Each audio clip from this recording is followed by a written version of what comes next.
I want to talk about a time where I felt the presence of God. I want to say I didn't feel obviously the complete presence of God. That wouldn't even make sense. I don't even, but I felt a little bit of what God wanted me to feel, which probably was barely anything, right? Because God is like, what people don't understand is God is, I don't know how I describe it. It's like I can I want to say infinity and vastness and greatness, mighty. I want to say a lot of things, but it's hard to describe how it feels.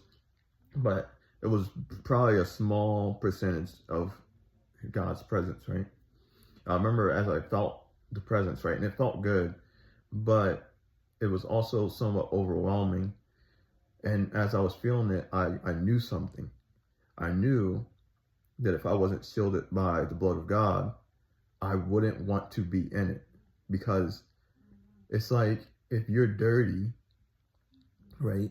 If you're filthy, you cannot bask in God's presence. It's like you'll probably die, right? Just like they did in the Old Testament, right? When he was in the tabernacle, when he drew all amongst them, right?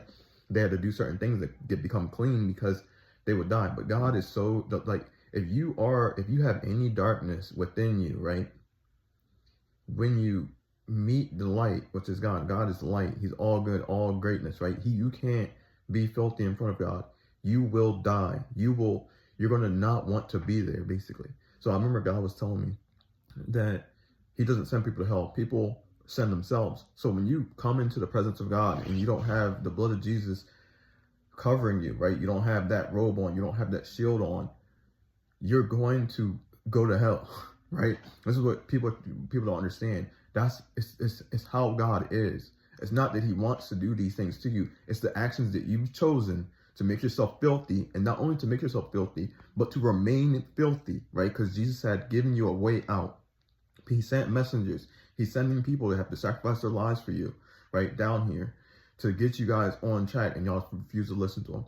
But I remember I felt the presence, right? It was almost like I should run.